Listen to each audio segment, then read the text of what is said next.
देखिए ये सर्कल क्या है, सेंटर है। अगर मान लो यहाँ पर मैंने कोई पॉइंट ले लिया, सेंटर क्या इसका ओ। अगर मैं कोई पॉइंट यहाँ ले रहा हूँ सर्कल की बाउंड्री पर, तो सर्कम बोले इसको ए, तो अगर ओ से ए को ज्वाइन किया तो ये क्या रहेगा इसका रेडियस। कोई पॉइंट यहाँ लिया सी सर्कमफ्रेंस पे, ये पॉइंट ले लिया डी, अगर इसको ज्वाइन करें इसका नाम क्या होगा, सेकेंड। नहीं कॉर्ड। सेकेंड तब होगा जब इस तरह कोई लाइन इंटरसेक्ट करेगी, तो क्या बोलेंगे सेकेंड। ओके, कोई पॉइंट ये ए है, अगर इस पॉइंट ए को यहाँ पर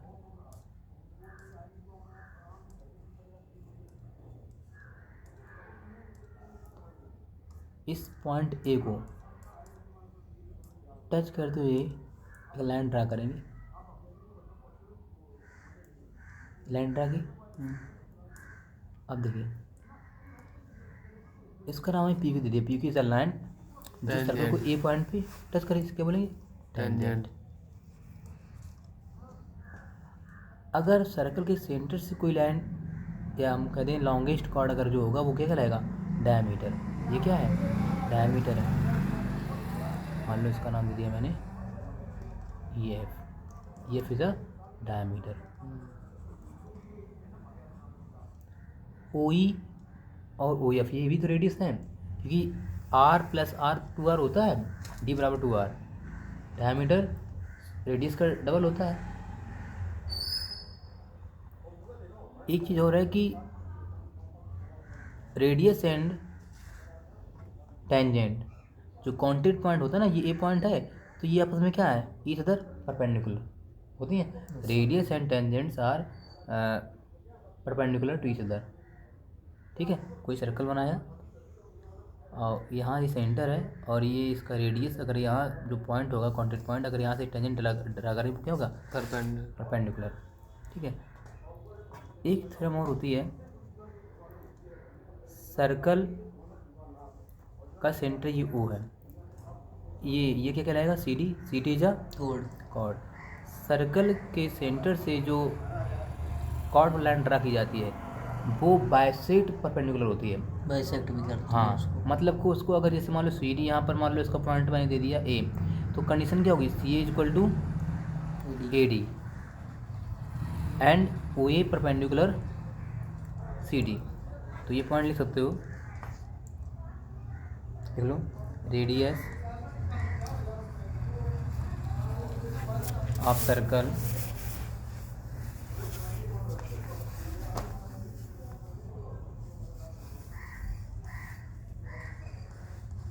to bisect perpendicular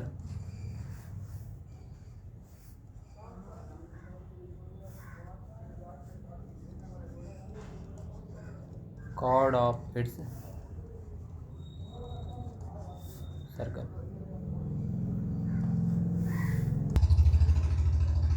If all vertices of a quadrilateral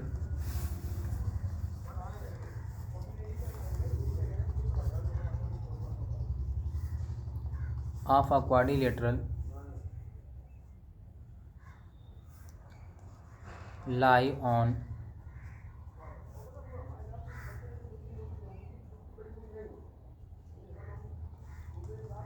a circle is called cyclic quadrilateral.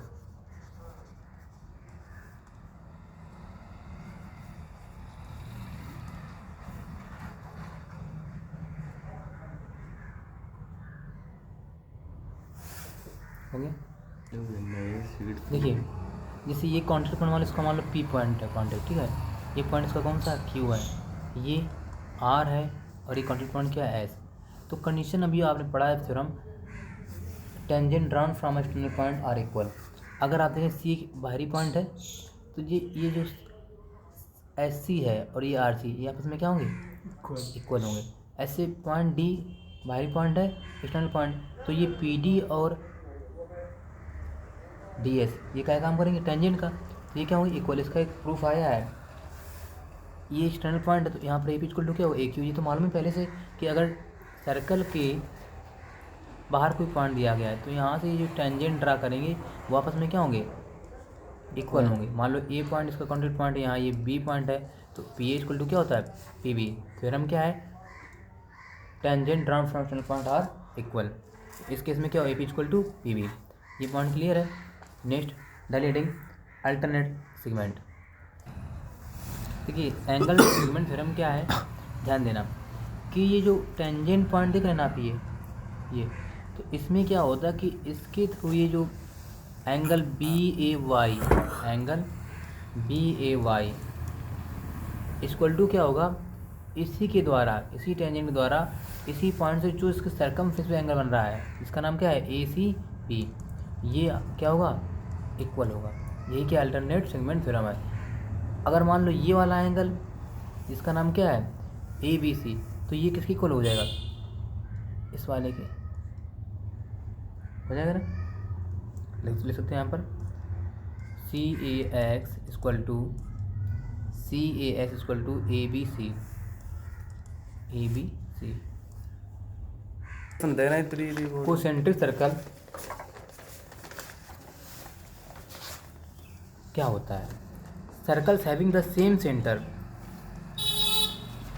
Circle having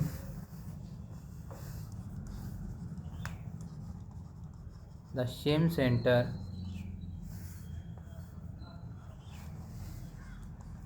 are called concentric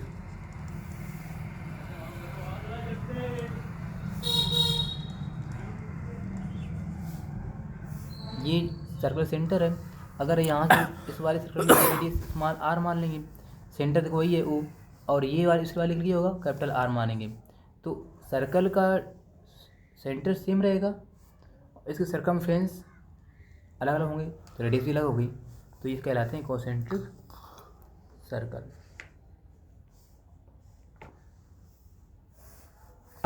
अगर सर्कल के बाहर कोई पॉइंट है तो वहाँ से कितने टेंजेंट डाले जा सकते हैं, ओनली 2, देयर आर 2 टेंजेंट। मान लो पी है, पॉइंट दूर रहेगा, ठीक है, A P equal to P B first. Second, circle के अंदर कोई पॉइंट है तो वहाँ पर नो टेंजेंट कंडीशन होगी, एक भी टेंजेंट नहीं होगी। अगर सर्कल पर एक पॉइंट ले लिया, मान लो मैंने ए पॉइंट ले लिया, तो यहाँ से 1 एंड ओनली 1 टेंजेंट ड्रा कर सकते हैं। तो 3 कंडीशन एमसीक्यू टाइप में क्वेश्चन बना सकते हैं। नेक्स्ट देखिए, area of circle pi are square होता है। अगर यही आपसे कह दिया जाए इस सर्कल का मैं बाय हाफ कर दूँ, ठीक है, ये मान लो सेंटर है, तो यहाँ से अगर इसको मैं कट करिया तो ये सेंटर इसका ओ है, तो ये हाफ हो जाएगा, तो क्या बन जाएगा, हेमीस्फीयर या सेमी सर्कल बोलते हैं। स्फीयर नहीं, तो वो स्फीयर गोला होता है यार, सेमी सर्कल कहेंगे या हेमी सर्कल। तो यहाँ पर अगर आपसे कहा जाए एरिया ऑफ सेमी सर्कल, तो क्या हो जाएगा 1/2 पाई आर स्क्वायर, ठीक है। अब इसी के मान लो ये पार्ट किया जाए, फोर सेंटर यही है, तो अगर इसका एरिया पूछा जाए इस पार्ट का, जब मान लो ये ओ सेंटर है, ये ए है, ये बी है, ये सी है, ये डी है, तो हमें ये चीज़ क्लियर हो रही है कि जब ये पूरा एंगल बनता है तो यहाँ कितना, जब पूरा कंप्लीट एंगल यहाँ बनेगा 360 डिग्री, तो जब सेक्टर पढ़ेंगे तो वहाँ पर क्या होगा, फार्मूले में क्या θ/360 लग जाएगा। तो इस वाले केस में क्या हो रहा है कि एरिया ऑफ सेक्टर का पूछा जाए सर्कल का, तो फार्मूला है पाई आर स्क्वायर θ/360। अगर वो सेमी सर्कल होता है तो आप जानते हैं उस केस में थीटा की वैल्यू क्या हो जाती है, ये कितना यहाँ एंगल होगा 180 हाफ, तो pi are square 180 degree upon 360, तभी तो 1/2 हुआ है। ऐसे ये कौन सा पार्ट है, 90 डिग्री यहाँ बनेगा एंगल, क्योंकि 90 हो जाएगा, तो ये 90/360 1/4 आ जाएगा। अगर ये पूरा कंप्लीट होगा तो 360/360, इसलिए पाई आर स्क्वायर आता है। तो इसमें कोई कंफ्यूजन वाली बात नहीं रहेगी कि अगर यही सेमी सर्कल मतलब हाफ 1/2 लग जाएगा। अब बात करें सरकमफ्रेंस की, देखिए सरकमफ्रेंस का 2 पाई आर होता है। ध्यान दीजिएगा, जब आप सरकमफ्रेंस की बात करते हैं, सरकमफ्रेंस होता है क्या, पेरीमीटर ऑफ सर्कल। तो लेंथ ऑफ बाउंड्री होता है, तो यहाँ पर 2πr है, ठीक है। अगर हम बात करें सरकमफ्रेंस ऑफ सेमी सर्कल, वो क्या होगा, 2πr का हाफ करना पड़ेगा ना, πr होगा, गलत बात है, क्योंकि हमें डिस्टेंस कवर करनी होती है बाउंड्री वाली। देखो ये इधर वाला अगर हाफ करेंगे तो ये πr होगा, लेकिन आप ये भूल रहे हैं सर्कल, ये भी डिस्टेंस होगी r + r, तो उसका अगर सेमी सर्कल ऑफ 2πr अगर इसका निकाल तो यहाँ पर होगा πr + डायामीटर ऑफ सर्कल, ये होता है सरकमफ्रेंस ऑफ सर्कल। क्या होता है, πr प्लस, और d क्या होगा, d आपका 2r है, तो ये लिख लीजिएगा, यहाँ पर ये केस होगा 1/2πr² इसका किया था एरिया में, तो यहाँ पे मत कर देना πr छोड़ के चले आए, गलत हो जाएगा। ये सेंटर है, तो यहाँ से आपने ए से बी डिस्टेंस कवर की, जिसे क्या बोलेंगे r, पूरा राउंड होगा और 360 डिग्री का होगा, तो ये कुछ एंगल स्प्लेंड करेगा, 360 तो नहीं होगा, लेकिन ये कुछ पार्ट तो रहेगा 360 का।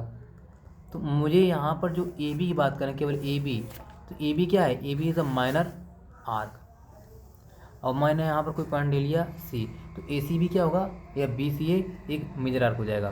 तो माइनर आर्क, इसका नाम याद है तो P, A P B, A P B क्या है, माइनर आर्क है, और मेजर आर्क कौन होगा, ए सी बी। तो लेंथ मतलब होता है बाउंड्री का डिस्टेंस, सर्कल का जो बाउंड्री डिस्टेंस है 2πr है, सरकमफ्रेंस से पेरीमीटर। यहाँ पर केवल एक आर्क पूछा गया है, तो हम जानते हैं 2πr होता है पूरे सर्कल का डिस्टेंस, या पेरीमीटर का, या सरकमफ्रेंस बोले। इसमें ये सर्कल का कुछ पार्ट ही तो है ए पी बी, तो यहाँ पर करना क्या है, θ/360, जैसे कि वहाँ पर πr² 360 किया था एरिया में। तो अगर यहाँ पर कोई एंगल दिया हुआ, मालूम चल जाएगा कितना एंगल बन रहा है, subtended from centre of circle. ऐसे अगर मेजर का निकालना है, लेंथ ऑफ मेजर आर्क, तो क्या करेंगे, पूरे सर्कल का जो सरकमफ्रेंस क्या होगा, 2πr लेंथ होगा पूरे, अगर पूरा आर्क देखा जाए राउंड तो पूरा 2πr, उससे क्या कर दो, ये वाला मेजर आर्क माइनस कर दो जाके, तो सॉरी माइनर माइनस कर दो, माइनर का जो माइनस कर देंगे, तो -2πr × θ/360, ठीक है। तो यहाँ से या 2πr माइनस ये कट जाएगा, 2 × 2 यहाँ 180, तो लिखा होगा πr θ/180 डिग्री। इस तरीके से निकालेंगे हम लोग माइनर और मेजर का लेंथ। क्लियर है।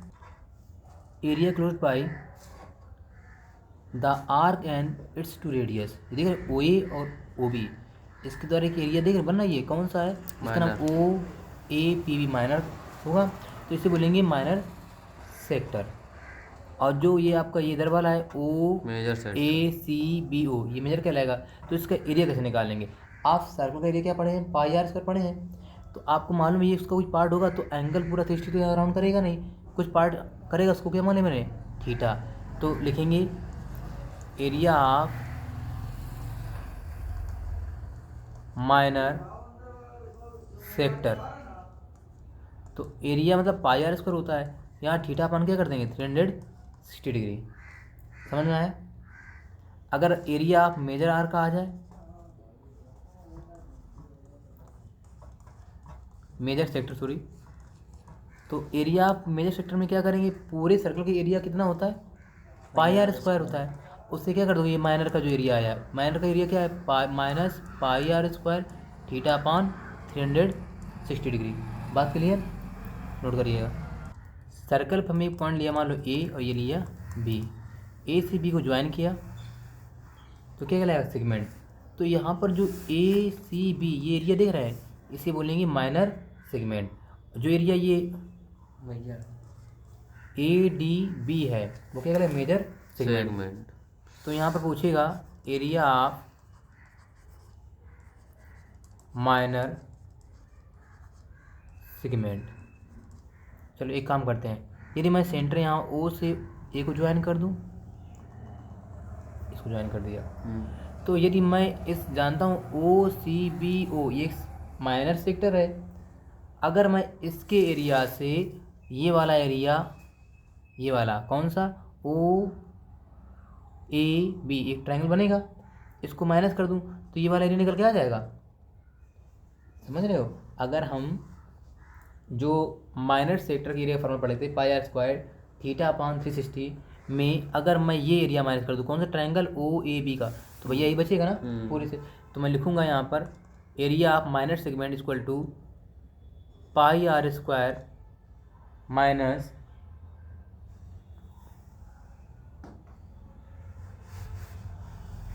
आप या तो लिखो area of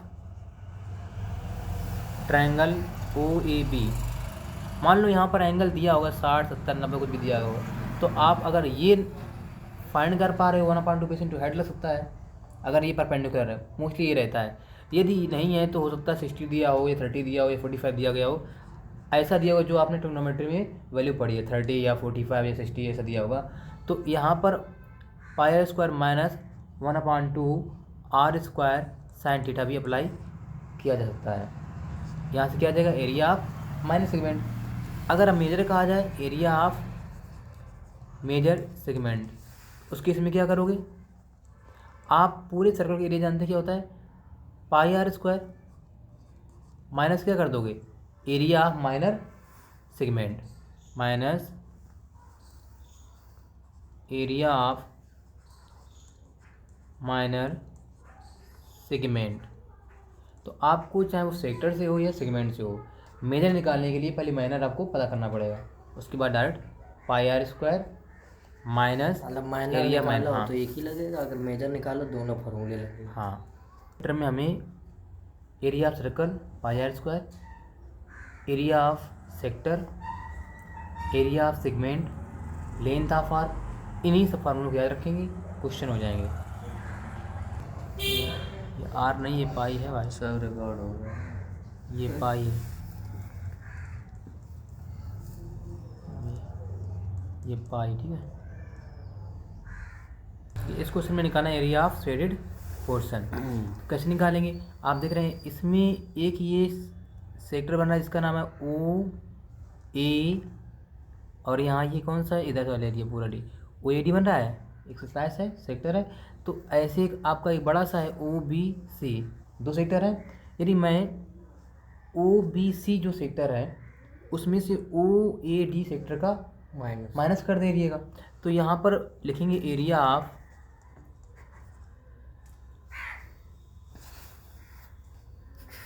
O B C O minus area of O A D O. जब आप एमसीक्यू क्वेश्चन कर रहे होंगे तो ये सब मत लिखना, जितना आपके दिमाग में जो प्रोसेस बहुत सी चीज़ें होंगी जो आपको वहीं कर लेना, आपकी कीप इन माइंड, शॉर्टकट में करना, फिर में करना होगा, इसमें आंसर निकालना किसी तरीके से। तो आप जानते हैं कि एरिया ऑफ सेक्टर क्या होता है, पाई आर स्क्वायर थीटा अपान 360, तो थीटा वैल्यू क्या है 30 डिग्री अपान 360 माइनस इसमें, लेकिन मुझे रेडियस तो मालूम होना चाहिए, रेडियस दिया गया है, ये रेडियस दिया है 3.5 सेंटीमीटर, है ना, आर यहाँ लिखना पड़ेगा। और जो यहाँ से लेके ओ सी है ये पूरा लेंथ दिया गया है 7 सेंटीमीटर, मतलब बड़े वाले का जो रेडियस है वो 7 है, तो मैं यहाँ डायरेक्ट पुट कर दूँ 7, तो यहाँ लिख देंगे 7 का स्क्वायर, ओके, माइनस पाई, ये पाई लिखा है, पाई इंटू ये है 3.5 आर स्क्वायर, थीटा कितना 30 अपान 360 डिग्री, तो यहाँ ये 1 अपान कितना हो जाएगा 12। तो यहाँ से अगर हम पाई कॉमन लेंगे तो पाई कॉमन मिल जाएगा, ब्रैकेट में बचेगा 7 का स्क्वायर, 7 स्क्वायर नहीं कटेगा वो यार, पाई इंटू 3.5, पाई तो आपने कॉमन ले लिया है, तो इस केस में बचेगा यहाँ 3.5 का होल स्क्वायर इंटू 1/12, तो 1/12 भी बाहर निकाल दो, और पाई की वैल्यू क्या आ गई 22.7 इंटू 1/12, यहाँ हो जाएगा 49 माइनस इसका स्क्वायर करेंगे 12.25 आएगा, ठीक है। सॉल्व करिए तो यहाँ एक 2 6 12 11 हो जाएगा, 11/42 इंटू इसको माइनस करिए, जब इसको एवेल्यूएट करोगे तो आंसर आएगा 9.625 सेंटीमीटर स्क्वायर। इस तरीके से इसका सॉल्यूशन होगा, ठीक है। ले जा रहे हो, देखो यहाँ पर ध्यान दो, ये पाथ 4.5 सेंटीमीटर का है, आपको पढ़ा था कोसेंट्रिक सर्कल, तो मैं जानता हूँ बड़े वाले का जो एरिया होगा और छोटे वाले का एरिया स्मॉल सर्कल है उसका माइनस कर दो। तो आप इसमें हम मान लेंगे कैपिटल आर इसकी जो रेडियस है वो इधर 31 दिया गया है, स्मॉल सर्कल की जो रेडियस है, तो स्मॉल आर दिया गया है 31 सेंटीमीटर इसका रेडियस है। ओके, कैपिटल आर क्या हो जाएगा 31 प्लस 4.5, ये डिस्टेंस और प्लस ये डिस्टेंस इंक्लूड होगी, ये तो होगी आपकी। तो ये मान लो यहाँ पर पॉइंट मैंने ले लिया ए, तो ओ ए डिस्टेंस ओ सी क्या होगा 31 होगा, तो 31 प्लस 4.5 इनको ऐड करिए तो आ जाएगा 35.5 सेंटीमीटर। सो इस कैपिटल आर आएगा, स्मॉल आर तो ये दिया था, तो कैपिटल आर में इसको ऐड करना 35.5 और स्मॉल आर क्या दिया 31 सेंटीमीटर है। कैपिटल आर में इसको ऐड करना पड़ेगा 31 प्लस 4.5 35.5 सेंटीमीटर। तो आप एरिया आप big circle minus area small circle, तो मैं लिखूंगा नहीं, यहाँ पर एमसीक्यू में है तो आपको डायरेक्ट करना होगा। यहाँ पर पाई आर स्क्वायर होता है, तो इसका कैपिटल आर मान लिया, इसका रेडियस स्मॉल आर, तो पाई की वैल्यू 22/7, ऐसा करो पाई कॉमन ले लो पहले, कॉमन लिया तो क्या बचेगा capital R square minus small r, यही रिंग है, एक रिंग का एरिया निकालते हैं। तो यहाँ पर पाई की वैल्यू 22/7, आर की वैल्यू क्या है कैपिटल आर 35.5 का स्क्वायर माइनस स्मॉल आर कितना दिया 31 का स्क्वायर। तो यहाँ पर अगर आप स्क्वायर करना नहीं जान पा रहे हैं कि कैसे करें, नहीं इतना याद रहेगा, तो उस केस में आप A square minus square formula apply करना, A plus B A minus B, तो 22/7 यहाँ 35.5 प्लस 31 35.5 माइनस 31 इवेल्यूट करिए 22/7 इंटू ये हो जाएगा 8 करिए 66.5 और यहाँ माइनस किया 4.5, इवेल्यूट करिए इसका आंसर क्या आएगा 940.5 सेंटीमीटर स्क्वायर। यही area path area of shaded portion का आ गया। क्लियर है, एरिया ऑफ सेडेड पोर्शन। तो ये आप जो एरिया देख रहे हैं इधर वाला, ये इसका एरिया प्लस ये एरिया जो इधर दिख रहा है इसका ना, किसके बराबर है, इसका एरिया निकाला है shaded portion, area of shaded portion. How to find बताइए, ये देख रहे हैं आप ये एरिया। तो मैं क्या करूँ, यहाँ पर देखो 3 सेक्टर है ना, एक 40 डिग्री से है, एक 80 से है, एक आप 60 डिग्री से है। तो मैं क्या करूँगा, तीनों को ऐड कर दूंगा, पूरे से माइनस कुछ करना ही नहीं है, केवल से पूछा है कि एरिया ऑफ सेडेड पोर्शन, 3 अलग अलग हैं, तीनों का एंगल दिया गया है, जो ना इस सवाल को हम लगाते हैं। ठीक है, इधर ध्यान दो, क्वेश्चन देखिए,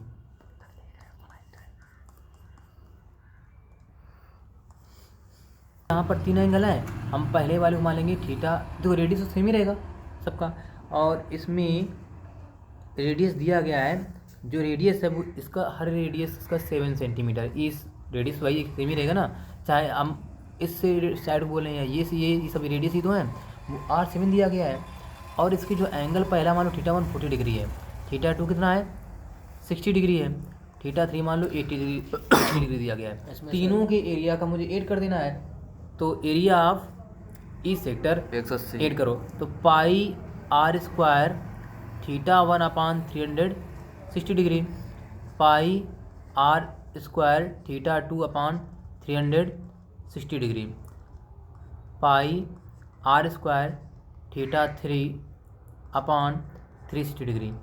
यहाँ पर पाई आर स्क्वायर कॉमन दिखाई दे रहा है, वैल्यू लगा दें यहाँ पर अभी 22/7 इंटू आर की वैल्यू क्या है 7 स्क्वायर, सबसे कॉमन ले लिया, θ1/360 दैट मीन्स पहला एंगल 40 डिग्री अपान 360 प्लस यहाँ θ2 60/360 बचेगा, और यहाँ 80 डिग्री अपान 360। सॉल्व कर लीजिएगा, तो यहाँ एक 7 कट जाएगा, तो 154 इंटू इसकी वैल्यू सॉल्व करिए, तो ये हो जाएगा 1/9 180/360 1/6 प्लस हैं? यहाँ से आ जाएगा 4 2 अरे सर 8 पहले 4 वो 9 कर लीजिए ना, पहले ऐड कर लीजिए। बंद चलिए आप ऐसा करना चाहो तो इनको डायरेक्ट सॉल्व कर लो यहाँ पर ना इसको। नहीं तो सर इसमें बहुत दिक्कत होगी। ओके ओके ओके 72 आंसर आ रहा। 154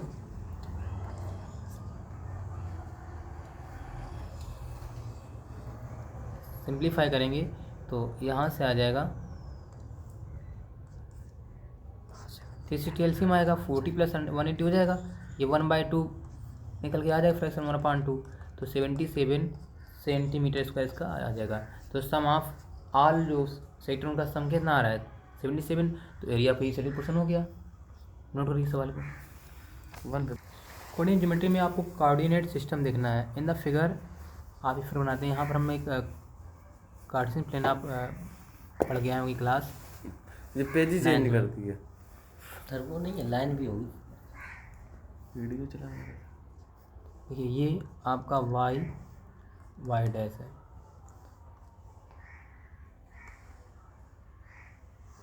एक्सिस है, यहाँ एक्स डैश, इसे बोलते हैं ओरिजिन। मान लो कोई अगर पॉइंट यहाँ पर है तो ये डिस्टेंस मान लो ये 1 2 और ये डिस्टेंस, इस पॉइंट के कोऑर्डिनेट्स क्या होंगे 2 की डिस्टेंस एस कितना गए हैं और वाई कितना गए हैं। तो यहाँ पर सबसे पहले हम आपको बता दें इसे बोलते हैं एक्स कोऑर्डिनेट्स और ये जो ये वाला पॉइंट है इसे बोलते हैं वाई कोऑर्डिनेट्स। अदर वर्ड एक्सिसा कहते हैं एक्सिस वाले कोऑर्डिनेट्स को और ऑर्डिनेट्स बोलते हैं वाई एक्सिस की पॉइंट को। एक्स वाले वाई। यहाँ पर साइन जानते क्या होते हैं, हमेशा जो कोऑर्डिनेट्स आएंगे प्लस और प्लस आएंगे फर्स्ट कोऑर्डिनेट में। सेकंड में साइन क्या रहेंगे कोऑर्डिनेट्स की बताइए। प्लस माइनस नहीं, ये x माइनस का है तो पहले माइनस फिर y का प्लस आएगा। यहाँ पर देखो माइनस माइनस रहेगा थर्ड क्वाड्रेंट से बोलेंगे। और फोर्थ में क्या होगा माइनस प्लस, ये माइनस का है ये प्लस का। फोर्थ क्वाड्रेंट में प्लस माइनस होगा। ठीक है, तो ऐसे ध्यान रखना। यहाँ x पॉजिटिव तो यहाँ x पहले आएगा भाई। किसी भी कोऑर्डिनेट्स के जो कोऑर्डिनेट्स पॉइंट होंगे किसी पॉइंट के तो x y होते हैं, पहले x आएगा फिर y आएगा। समझेंगे ना। ये थर्ड में देखो x भी नेगेटिव y भी नेगेटिव तो माइनस माइनस हो गया, याद रहेगा। अच्छा बताइए 5 - 5,4 ये किस क्वाड्रेंट में पॉइंट आएगा जी आएगा सेकंड में। सेकंड में आएगा। अच्छा -5 ये कहाँ पर आएगा किस क्वाड्रेंट में थर्ड में आ जाएगा। 5 - ये कहाँ आएगा फोर्थ में फोर्थ क्वाड्रेंट में। ठीक है, रेज कर दो। जैसे मान लो एक ये पॉइंट ए है और यहाँ पर एक पॉइंट बी ले लिया गया। ये कार्टेशियन प्लेन है। अगर मैं इन पॉइंट को ज्वाइन करूँगा तो ये क्या कहलाएगा लाइन सेगमेंट। इसकी कोई डिस्टेंस होगी तो हमें इस चैप्टर में कोऑर्डिनेट दिए जाएंगे। मान लो इसकी पॉइंट x1, y1 है और बी की जो कोऑर्डिनेट्स हैं x2, y2। तो how to find the distance formula जानते हो क्या फार्मूला था इसके लिए x2 - x1 का whole square d = under root x2 - x1 का whole square plus y2 - y1 का होल स्क्वायर। समझ गए ना। अब जैसे पॉइंट दे दिए जाए, सपोज दैट ए पॉइंट दिया गया 5,4 एंड बी पॉइंट दिया गया है 2,3। बताइए डिस्टेंस क्या होगी, डिस्टेंस बिटवीन दिस पॉइंट। निकालें। हाँ निकालिए। ए बी = क्या लगोगे अंडर रूट x2 - x1 का whole square plus y2 - y1 का होल स्क्वायर। फॉलो करिएगा। x1 मान लीजिए यहाँ पर ये 5 है, y1 4, x2 2, y3 2 करिएगा। y2 - y1 होता है तो यहाँ y2 आपका 3। ठीक है, चाहे y2 - y1 को या चाहे y2 - y1 को या फिर y1 - y2 वो हमेशा सेम ही रहेंगे क्योंकि चाहे नेगेटिव का स्क्वायर चाहे पॉजिटिव का वो हमेशा पॉजिटिव आएगा रिजल्ट। तो 3 का स्क्वायर प्लस -1 का स्क्वायर तो यह आ जाएगा 9 + 1 √10 आ रहा है। ठीक है, तो आंसर है √10 यूनिट्स आगे डिस्टेंस। क्लियर है। नेक्स्ट चक्कर में सर ये गलत कर देता है। लाइन है, इसका कोई पॉइंट पी लिया, अभी मिड में है या कहीं भी सकता है तो ये कुछ ना कुछ रेशियो डिवाइड करेगा। सपोज दैट अगर ए बी की डिस्टेंस 8 सेंटीमीटर है, ठीक है, आपने पी पॉइंट लिया है तो हम कह रहे हैं कि हमने यहाँ पर जो ए पी पी बी है, ए पी और पी बी, तो ए पी पी बी का कुछ रेशियो भी तो होगा। अगर रेशियो कहते हैं जैसे रेशियो 2:1 में है या 2:4 में है, ठीक है, तो 1:2 बनेगा जाके। या फिर इसी लेते इसमें आसानी से कट जाए 1:1 का है, 1:1 का है तो 2 आएगा, है कि नहीं आएगा। तो ये 4 का हो जाएगा। हो जाएगा। यदि यहाँ पर हम रेशियो 1:2 कर लें, मतलब क्या ए पी का डिस्टेंस कितना होगा, 1+3 कितना हो जाएगा, 1+2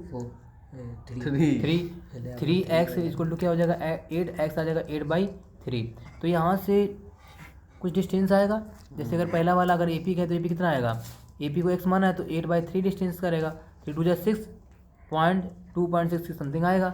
और यहाँ जो पी बी आएगा वो कितना आ जाएगा 2x होगा, तो 2 × 8/3 16/3 आ गई डिस्टेंस। तो इसमें इसके लेंथ निकाल सकते हैं, या अगर रेशियो 1:3 दिया गया है तो x 3x हो जाएगा, दोनों को 8 करो 4x इक्वल टू 8 आ गया, तो x यहाँ पर आ गया 2। तो इससे ये क्लियर होगा कि ये जो ए पी है वो 2 सेंटीमीटर का रहेगा, और जो पी बी है वो कितने का हो जाएगा 3 2 6 हो गया। तो इसके लिए एक सेक्शन फार्मूला होता है, लिखिएगा section formula.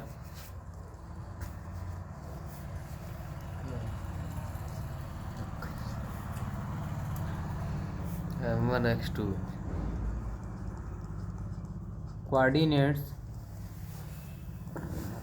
Plus point of P, जो पी के कोऑर्डिनेट्स होंगे वो क्या होगा x1 m2 plus x2 m1 अपान m1 plus m2, y1 m2 plus y2 m1 अपान m1 प्लस m2। ओके, देखिए अगर ये मान लो ये लाइन है ए बी, कुछ रेशियो दिया गया होगा, अगर हम केवल आपसे कह दें कि मिड पॉइंट में है तो इनका रेशियो क्या रहेगा 1:1 रहेगा, तो वहाँ पर फार्मूला डायरेक्ट मिड पॉइंट का आता है, m1 m2 हट जाएगा, x1 प्लस x2 अपान 2 कामा y1 प्लस y2 अपान 2, जब मिड पॉइंट का आ जाए यहीं से फार्मूला निकल के है, बिकॉज जो m1 m2 का रेशियो क्या है 1:1, इसलिए इसमें m1 m2 डायरेक्ट छोड़ के सीधा x1 प्लस x2 अपान 2 y1 प्लस y2 अपान 2 करेंगे, तो यहाँ से मिड पॉइंट आ जाएगा। तो यही आपका सेक्शन फार्मूला हो गया, ठीक है। सेक्शन कर रहा है तो A P equal to P Q पर क्यू बी कर लेते वो आता है ना।